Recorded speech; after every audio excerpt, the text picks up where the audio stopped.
একটা মেয়ে যখন সংসারে অবহেলা পায়, তার উপর অত্যাচার হতে থাকে, সে তখন ভুলেই যায় যে সে জীবিত না মৃত।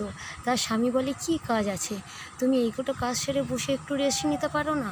তার শাশুড়ি এসে বলে, তুমি কী করেছো সারাদিনে?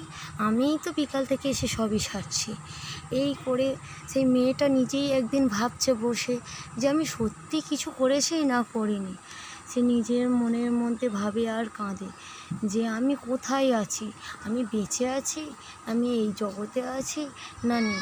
তার ওপরে তাদের বাচ্চাগুলো এসে বলে, মা তোমার ওপর সবাই যখন সব কিছুই বলে না, তার ছেলে মেয়ে এসে যখন তার ওপর বলতে থাকে, সে তখন বলে, আচ্ছা মা, তুই কেন আমাদের ওপর এরকম করিস? তখন বলছে, মা দিদু, বাবা, ঠাকুমা সবাই দেখি তোমার ওপরে কিরম করতে থাকে, তাহলে আমি কেন করব না?